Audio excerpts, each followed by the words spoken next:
아멘. 우리가 이 다윗의 이야기를 오늘부터 이제 말씀을 함께 나눌 텐데, 여러분 다윗 잘 아는 성경 인물 맞죠? 나는 다윗에 대해서 한 번도 안 들어봤다, 어떤 사람인지 도통 모른다. 우리 새 가족들은 그럴 수 있어요. 교회 안 다녀도 이 다윗 정도는 알고 있습니다. 뭐 다윗과 골리앗 이야기 뭐 이런 정도. 어쩌면 우리 믿음의 사람에게 가장 익숙한 인물이 다윗일 겁니다. 뭐 주일학교 때부터 이 다윗 이야기는 늘상 들어왔던 이야기니까요. 그런데 이 성경에 우리가 알고 있는 다윗의 이야기는 거의 한 20% 정도, 그 다윗의 숨겨진 이야기가 성경에 더 많거든요. 왜냐하면 이 다윗이 좀 특별한 인물인 것은 다윗의 나이 10대부터 시작해서 70대까지 그의 인생이 파노라마처럼 자세하게 기록된 인물은 다윗 말고는 없어요. 그만큼 다윗은 성경에서 가장 중요한 인물 가운데 하나입니다. 예수님도 물론 다윗의 후손으로 오셨고요. 다윗 그 인생을 시편 말씀을 통해서 이렇게 묵상하다 보면 다윗은 정말 파란만장한 인생을 살았던 사람입니다.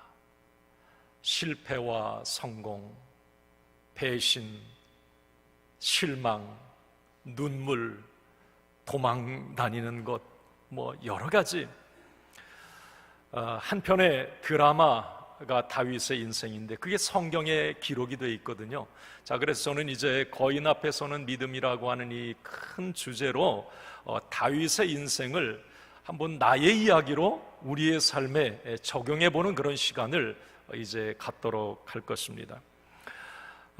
많은 또 공감이 되고 또 위로가 되는 시간이 될 것이라고 확신하고요. 오늘 제가 이제 첫 시간 말씀을 선포하기 전에 이렇게 여러분들을 축복합니다. 매 시간 주시는 귀한 말씀을 통해서 어쩌면 우리도 세상이라고 하는 거인 앞에 설 때가 많은데, 거인을 만날 때마다 기죽지 않고 당당하게 승리했던 다윗, 그 다윗의 이야기가 진짜 나의 이야기가 되기를 주님의 이름으로 간절히 축원합니다. 오늘은 이제 첫 번째 시간입니다.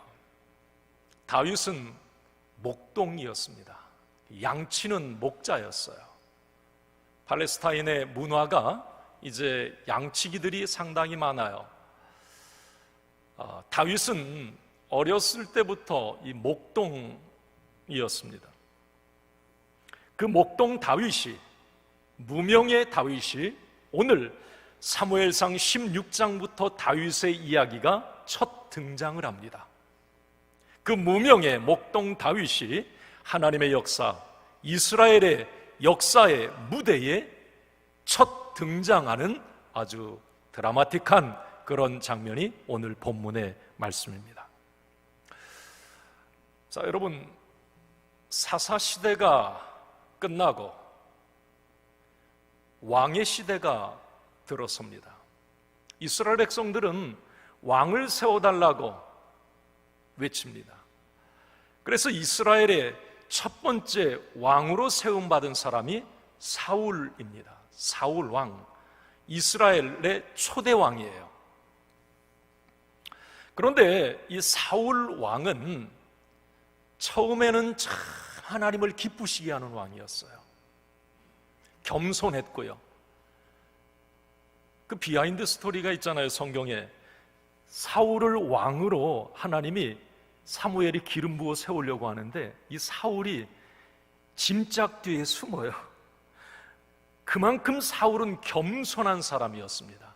되게 부끄러움도 많이 타고, 그리고 모든 사람을 품을 줄 알고, 하나님 앞에서도 정말 하나님 중심하는 그런 왕이었어요. 그런데 시간이 지나면서 이 사울 왕은 엇나가기 시작합니다. 뭔가 이제 힘이 주어지니까 하나님을 무시하게 되고 사람 중심의 왕으로 변질이 됩니다. 하나님은 몇 가지 사건이 있었어요. 사울이 절대 하나님이 너 그렇게 하지 말아라. 블레셋과의 전투, 자기가 제사장도 아닌데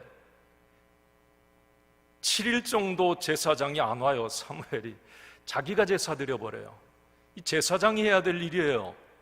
번제를 자기가 드려버립니다. 하나님이 그 순간에 충격을 받아요. 그 사울을. 저 정도 교만해졌어? 아니, 지가 제사장도 아닌데 제사를 드려? 아멜렉과의 전투에서 모든 것을 진멸하라고 하는데 하나님 말씀에 불순종하죠. 거기에서 하나님은 사울을 버렸노라 이렇게 얘기합니다. 그리고 사울을 왕으로 세운 것을 후회한다고 말씀을 하십니다. 하나님은 이렇게 사울이 사람 중심으로 흘러갔을 때에 또 다른 히든 카드를 하나님은 준비하고 계셨습니다. 오늘 우리가 사무엘상 16장 1절부터 말씀을 읽으셨는데 1절에 이 사무엘이라고 하는 이 선지자가 등장을 해요. 여러분, 사무엘 정도는 우리가 알아두어야 되죠. 자, 사무엘의 어머니가 누구예요? 사무엘의 어머니가 누구죠? 네, 한나예요. 기도의 사람 한나입니다. 정말 기도를 통해 태어난 사람이 사무엘이에요. 이 사무엘은 이스라엘의 초대왕 사울을 기름 부어 세운 선지자입니다. 여러분, 사무엘이 사사시대의 마지막 사사라고도 이야기하고요, 국가적으로, 그러니까 왕정도, 왕정시대에 들어가기 전에 이 사무엘이 위치가 왕정도의 위치였습니다. 사사, 제사장, 선지자, 국가적으로 최고의 지도자였습니다. 그래서 사울도 초대왕도 기름 부어 왕으로 세웠는데 하나님께서 사무엘에게 말씀하시는 거예요. 내가 그 사울을 버렸다고. 오늘 사무엘상 16장 전에 15장에 이미 사무엘 선지자에게 사울 왕 그 카드를 내가 버렸다라고 말씀합니다. 그때 사무엘이 받은 충격은 대단했어요. 왜냐하면 사울 왕을 아들처럼 생각했거든요. 왕이었지만 아들처럼 생각을 했어요. 자기가 기름 부어 세운 왕이었고, 그런데 그 사울이 실패했습니다. 이 사울의 실패는 어쩌면 사무엘의 사역의 실패였고 이스라엘의 미래가 이제 암담하다고 하는 증거이기도 했습니다. 사무엘 입장에서는 너무 큰 충격이고 슬픔이었어요. 이제 사무엘이 슬픔에 잠겨 있습니다. 사울 왕 아웃. 그러면 어떻게 할 건가? 이스라엘의 이 나라는 어떻게 될 건가? 슬픔에 잠겨있는 사무엘에게 오늘 1절 하나님이 이렇게 말씀하셨습니다. 1절 같이 상반절 읽겠습니다. 시작. 여호와께서 사무엘에게 이르시되 내가 이미 사울을 버려 이스라엘 왕이 되지 못하게 하였거늘 네가 그를 위하여 언제까지 슬퍼하겠느냐? 언제까지 사무엘도 슬퍼할래? 언제까지 과거의 실패에 붙들려서 오늘을 낙심하며 살겠느냐? 이제 사무엘, 너 툭툭 자리에서 털고 일어나라. 사울이라고 하는 그 사람 때문에 받은 그 상처, 그거 부여잡고 계속 낙심하며 너 그렇게 살아서는 안 된다.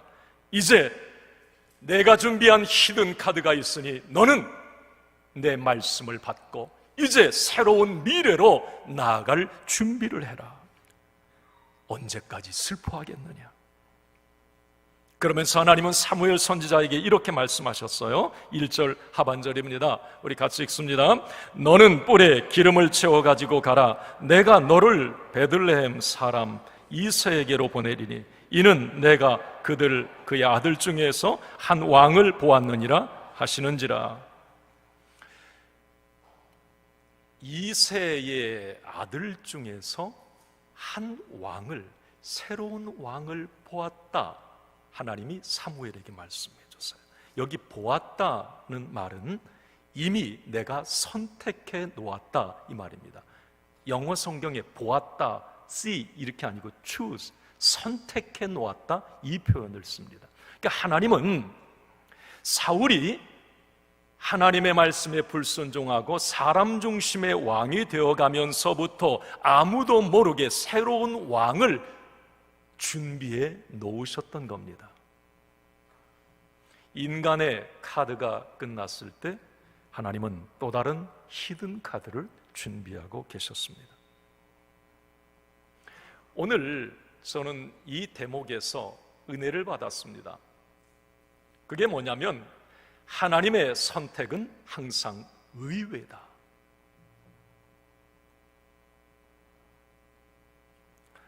뻔한 선택이 아니에요. 성경에 일관된 하나님의 선택 방법입니다. 예를 들어 봅시다. 자, 이스라엘의 초대 왕 사울 왕,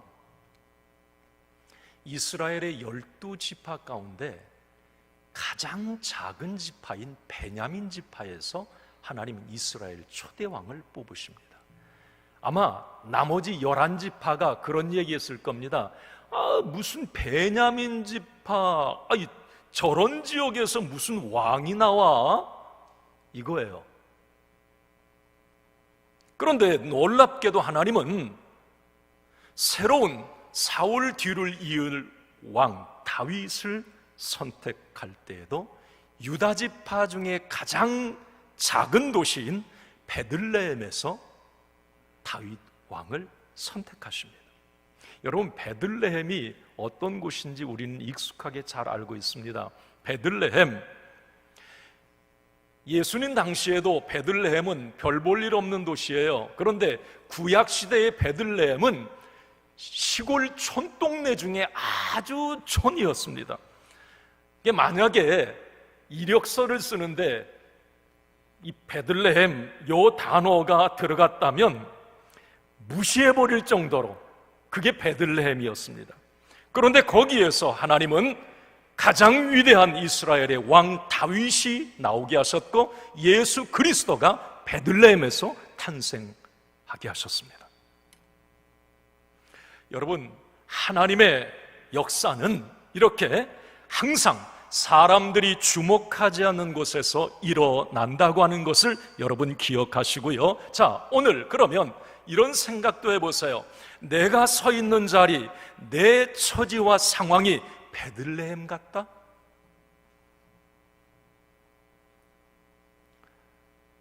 아무도 알아주지 않고 내 상황이 아무도 주목하지 않고 뭐 별 볼 일 없는 사람 아니야?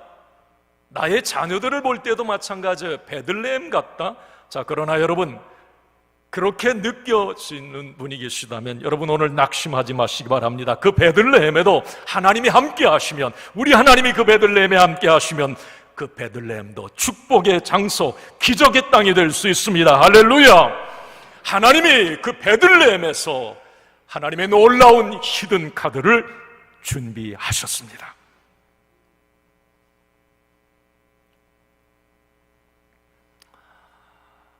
오늘 새벽에 제가 이제 강단에서 기도하면서 마음에 나도 생각하면 와, 나도 베들레헴 출신이구나 이 생각했고요. 이제 기도하면서 그랬어요. 하나님, 우리 주일교회 자녀들 가운데, 우리 주일교회 성도들 가운데 지금 베들레헴의 처지에 놓여 있는, 아무도 주목하지 않고 알아주지 않고 혹시 그런 분이 계시다면 하나님, 우리 주일교회 안에서 하나님이 준비한 히든 카드가 많이 나오게 하여 주시옵소서. 우리의 자녀들 가운데 하나님이 준비한 히든 카드가 많이 나오게 하여 주시옵소서. 내가 히든 카드가 될 수도 있는 거고요. 우리 하나님은 의외의 하나님이세요. 뻔한 방법으로 역사하지 않으세요. 그래서 반전과 역전의 하나님이세요. 그 하나님을 우리는 믿습니다. 사무엘은 오늘 이제 하나님이 베들레헴 이새라고 하는 이름까지 정해주세요. 이새 가문이 있다는 거예요. 아버지가 이새. 그 이새의 집으로 가라고 사무엘에게 말씀해 주신 거예요. 그만 슬퍼하고 사울 왕은 이제 내가 버렸으니까 또 다른 왕 세우러 너는 기름병에 그 뿔에 기름을 담아서 이새의 집으로 가거라. 베들레헴. 아마 여러분 이제 장면이 바뀌어요. 사무엘이 이 뿔에 짐승 뿔에 기름을 담아서 이제 왕 기름을 담고 그 국가의 지도자가 촌동네 베들레헴에 나타난 거예요. 아마 베들레헴 지역이 어땠을까요? 발칵 뒤집혔을 거예요. 아니 사무엘이라고 하는 국가 지도자가 이 촌동네에 오신대. 그런데 거기에서 더 놀란 건 누구겠어요? 이새입니다. 이새 내 집에 온대. 그런데 여러분 더 충격적인 것은 이새가 아마 나는 기절했을 것 같아. 이 말을 듣고 베들레헴에 사무엘이 오는데 이새 당신의 집에 온대. 왜냐고 물었더니 하는 말이 그거예요. 네 아들 중에 이스라엘의 왕이 있도다 이 말이에요. 여러분 한번 이거 바꿔 생각해 보세요. 어느 날 목사님이 여러분 집에 가서 당신 이 아들 중에 왕이 있을 거야. 기도합시다. 믿겨지겠습니까? 이거 믿어질까요? 이새도 똑같았을 거예요. 에? 무슨 말? 이새는 어쨌든 그 대선지자 사무엘이 자기 집에 와서 네 아들들 다 데려와라. 이새는 정신없이 이제 아들들을 사무엘 앞에 쭉 도열시킵니다. 7 아들이 사무엘 앞에 쭉 쓴 거에 첫째부터 7째까지 쭉 섰어요. 그런데 오늘 본문에 보면 읽지는 않겠습니다. 이 사무엘이 첫째 아들 엘리압을 딱 보더니 아마 그 7 아들 중에 탁월했던 모양이에요. 사무엘이 속으로 생각해요. 이 아들 첫째 엘리압, 와, 이거 왕감이네. 오늘 6절 말씀을 한번 봅시다. 사무엘이 속으로 한 말이에요. 시작. 그들이 오매 사무엘이 엘리압을 보고 마음에 이르기를 여호와의 기름 부으실 자가 과연 주님 앞에 있도다 하였더니, 사무엘이 그 엘리압의 어떤 용모와 키가 대단하다 그랬어요. 성경에 보면 마음을 빼앗겨 버렸어. 사무엘도 사람인지라 어쩔 수 없었던 것 같습니다. 이 사람이 이 엘리압이 왕감이다. 요즘 말로 말하면 이 엘리압 스펙으로 말하면 인류대학 나오고 영웅호걸의 외모를 가졌을 것 같습니다. 어쨌든 엘리압을 보고 사무엘이 아찔해 했습니다. 저 사람이 왕감이다. 그런데 하나님은 오늘 이 대목이 우리에게 큰 은혜가 됩니다. 하나님께서 즉시로, 성경 즉시에 사무엘의 생각이 틀렸음을 지적을 하십니다. 그때 주신 말씀, 우리가 사람들과 부대끼며 살아갈 때 인생 어록으로 삼아야 될 말씀을 주십니다. 오늘 7절 말씀이에요. 여러분 이 말씀 잘 마음에 신비에 새기세요. 시작. 여호와께서 사무엘에게 이르시되 그의 용모와 키를 보지 말라. 내가 이미 그를 버렸노라. 내가 보는 것은 사람과 같지 아니하니 사람은 외모를 보거니와 나 여호와는 중심을 보느니라 하시니라. 여러분 이 말 다 아시죠? 사람은 외모를 보거니와 나 여호와는 뭘 본다? 중심을 보느니라. 하나님과 사람 보는 기준이 다른 거예요. 그죠? 아마 그랬던 것 같아요. 엘리압 겉으로 보기에는 엄청나게 잘생기고 스펙도 화려한데 그 중심이나 이 마음 속의 인생 가치관이나 이게 완전 꽝이었던 것 같습니다. 하나님은 그걸 아셨어요. 여러분, 중심을 보신다 해서 이 중심이라는 말, 이것은 영어 성경의 중심은 하트, 마음으로 표현됐지만 원어, 히브리 원어에 보면 레바브, 이 레바브는 뭘 의미하느냐면 그의 내면 세계, 인격, 영적 상태를 말합니다. 그 당시에 이스라엘 백성들은 다 하나님을 믿는 사람이었으니까 하나님이 그를 중심을 딱 보니까, 엘리압의 중심을 보니까 그의 내면 세계, 인격, 영적 상태가 꽝인 거예요. 여러분, 우리가 기억해야 될 것은 하나님은 사람을 들어 쓰실 때 외적 조건, 스펙이 아니라 그 사람의 내면 세계, 인격, 영적 상태를 보신다는 것을 우리는 알아야 합니다. 성경에 하나님이 사람 선택하는 기준이었습니다. 아니, 어떻게 저 사람이 선지자가 돼? 아니, 어떻게 저 사람이 리더가 돼? 어떻게 저 사람이 예수님의 제자가 돼? 모두 하나님이, 예수님이 선택한 사람들의 면면을 보면 변방의 사람들, 소외된 무명의 사람들이 하나님의 선택을 받습니다. 아까 베들레헴이라고 하는 의외의 장소, 무시당하는 장소에서 왕과 예수님이 나셨듯이 사람 선택하는 기준도 사람은 외모, 환경, 조건, 그 사람의 스펙을 보지만 우리 하나님은 그 사람의 중심을 보고 그 사람을 쓰시고 축복하신다는 거예요.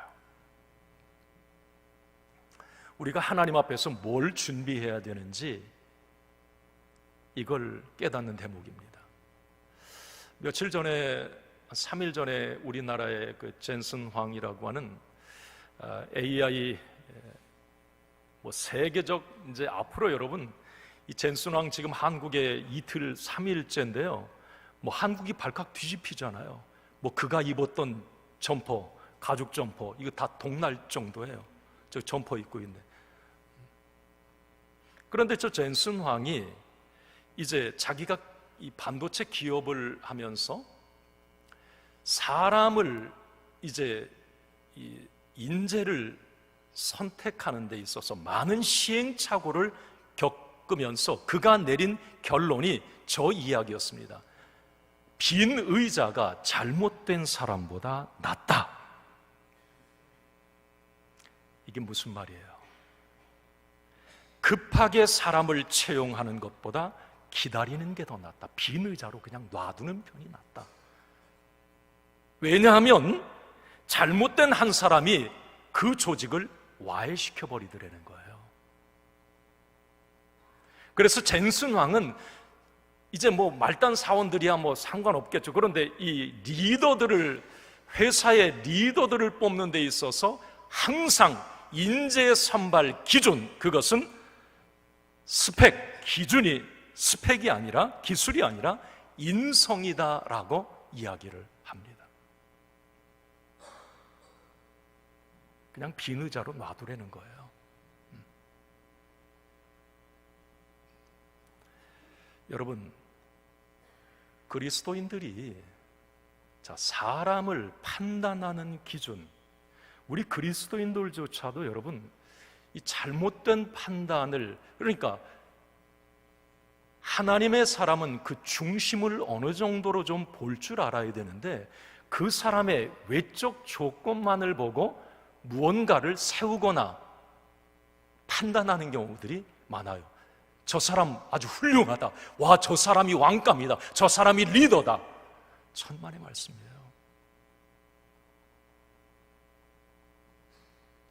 제가 예전에 어느 집사님이 그래요. 아유, 좋은 사위 봤어요. 어떤 권사님 사위가 아주 좋은 사위를 봤대, 권사님이. 그래서 제가 좋은 사위가 어떤 사위지? 좋은 사위가 어떤 사위예요? 제가 물었더니 의사예요. 서울대 나온 의사요. 그 집사님이 권사님의 사위를 볼 때 좋다라고 하는 기준은 외적 조건이에요. 일례로 어떤 권사님은 좋은 아들을 뒀대요. 좋은 아들이 뭐냐 그러니까 사업을 하는데 엄청 돈을 잘 번대. 그게 좋은 아들. 여러분 보세요. 우리가 생각하기에 좋다라고 하는 기준이 다분히 돈을 많이 벌고 좋은 대학 나오고 인류기업 다니면 좋다. 그러나 여러분, 우리는 이걸 볼 수 있어야 돼요. 그 사람의 인격과 평상시 어떻게 행동하는지, 보이지 않는 곳에서 어떤 평판을 얻고 있는지, 가정에서 그 사람이 어떤 배우자인지, 그건 뒷전이에요.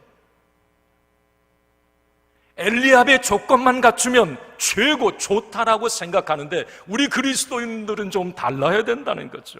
저는 목회하면서 많이 깨달았습니다. 많이 보았습니다. 무엇을요? 엘리압의 조건만 보았다가 후에 실망하고 땅을 치며 후회하는 분들을 진짜 많이 봤습니다.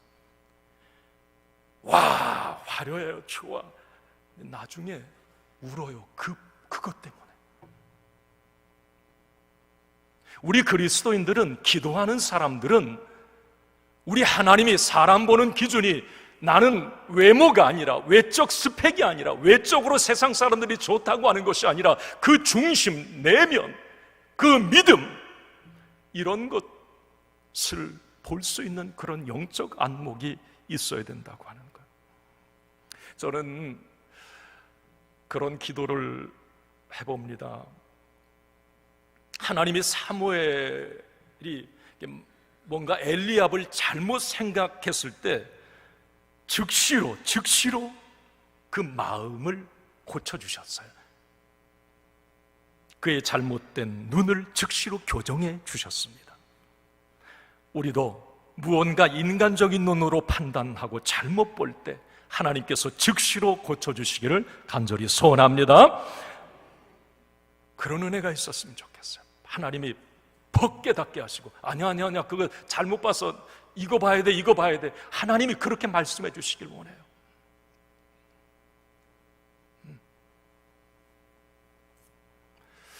어쨌든 여러분, 자, 엘리압의 7명의 아들이 다 이제 도열해서 나왔습니다. 그런데 하나님 앞에 한 방 먹었잖아요. 사무엘, 엘리압을 왕감으로 생각하다가, 야 임마, 너 지금 뭐 하는 거야? 아니야. 둘째, 아니야. 셋째, 삼마, 아니야. 아니, 7명 다 아니라는 거예요. 자, 7명 중에 왕감이 없다? 자, 오늘 10절에 이렇게 기록이 되어 있어요. 10절을 한번 봅니다. 시작.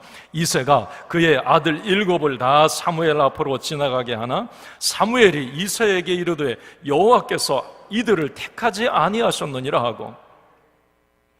아니, 7명의 아들 중에 하나님이 사인을 안 주시는 거예요. 그런데 하나님은 분명히 이새의 집에 있다고 그랬잖아요.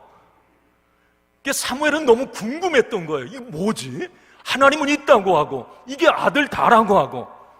사무엘이 이제 너무 이상하니까 그 이새 아버지한테 묻습니다. 11절 상반절입니다. 한번 읽습니다. 또 사무엘이 이새에게 이르되 내 아들들이 다 여기 있느냐? 7명이 다냐? 자, 네 아들 7명 다 여기 있는 아들이 다야? 순간 이새는 마음이 확 찔렸을 거예요. 아니, 아들 하나 또 있는 거 어떻게 알았지? 이새는 마뜩치 않게 아주 마지못해서 11절 하반절 분위기를 한번 보세요. 이새가 말하는 그 행간을 한번 보세요. 시작. 이새가 이르되 아직 막내가 남아있는데 그는 양을 치나이다.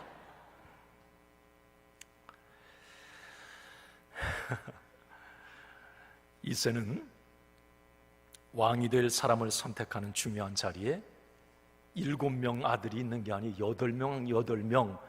그런데 그 자리에 막내 다윗을 불러오지 않았던 겁니다. 왜냐하면 그 당시 히브리 구약 문화에 막내는 제껴놓는 경우도 많았어요. 그런데 더더욱 이 막내 다윗 위에 7명의 형들이 워낙 잘났어요. 그러니까 이 다윗은 존재감이 없었어요. 아버지도 별 기대하지도 않았던 거예요. 뭐 다윗 막내, 아유 이제 뭐 목동 양이나 치는 놈인데 뭘? 자, 여기서 여러분 중요한 거 한 가지. 여러분들의 자녀들, 하나님이 여러분들에게 자녀들 주셨다면 여러분 스스로가 자녀들을 평가하지 마십시오. 판단하지 마십시오. 부모의 기준으로 판단해서 2명의 아이 중에 아니면 3명, 4명의 아이 중에 저 아이는 현찮아. 내가 볼 때 별 볼 일 없는 것 같아. 이 녀석이 훨씬 더 나아. 이 녀석이 큰일 날 것 같고, 혹시 마음속으로 제껴 놓는 그 아이가 오히려 여러분 다윗일 수 있어요. 하나님이 숨겨놓은 히든 카드일 수 있습니다. 제가 성경을 보면서 놀랐던 것은, 요셉도 하나님이 그 형들이 제껴놔 버렸어요. 애굽의 노예로 팔려갑니다. 그렇지만 야곱의 12아들 가운데 요셉이 민족을 살리는 히든 카드예요. 저 아들이 뭘 하겠어? 저 자식이 뭘 하겠어? 그런데 실질적으로 보면 그 자식이 가장 돈을 더 잘 벌고요, 부모님께 더 효도하고요. 여러분 이런 경험 안 해보셨습니까? 주변에서 안 보셨나요? 나는 별거 아니라고 생각했는데 그 녀석이 오히려 가문을 빚네요. 여러분 기드온 같은 경우 12사사 중에 이 기드온, 그가 그래요. 나는 므낫세 중에 가장 약한 자고 우리 아버지 가문의 가장 작은 자다. 그러나 여러분 이스라엘의 사사 가운데 기드온 최고입니다. 저런 애가 하나님이 준비한 히든 카드? 여러분 맞을 수 있어요. 그러니까 부모 입장에서 믿음의 사람은 자꾸 겉모습, 외형, 잘난 것만 보고 그 녀석이 최고다, 안 해요. 편애하지 말아야 돼요. 지금 이새는 다윗, 별 볼 일 없는 그런데 하나님은 그 사람이 왕이라는 거예요. 여러분 놀랍지 않습니까?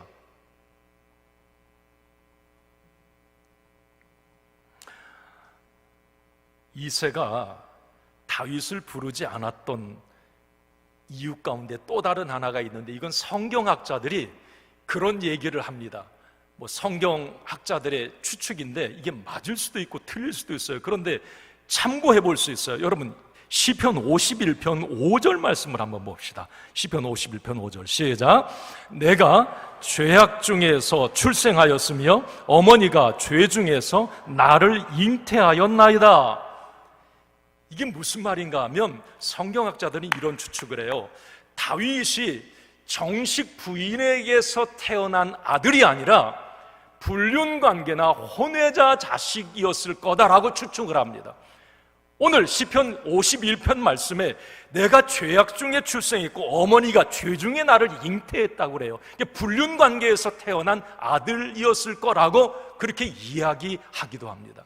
시편 27편에도 그 비슷한 내용이 또 나와요. 자, 그러면 여러분 이런 생각을 한번 연결해 보면 왜 아버지 이새가 다윗을 아들 다 불러오는 자리에 안 불러온 이유가 이해가 되고요. 그러면 7명의 형들에게 배다른 자식이라고 맨날 구박당하고 막내라고 구박당하고 아버지에게마저 차별과 편애를 당했을 수 있습니다. 다윗은 맨날 밖으로 돌면서 목동 그냥 들판에서 양떼들과 시간을 보내는 일들을 할 수밖에 없었던 거예요. 다윗은 이렇게 아예 리스트에조차 없는 아들, 시험 칠 자격조차 없는 인물이었습니다.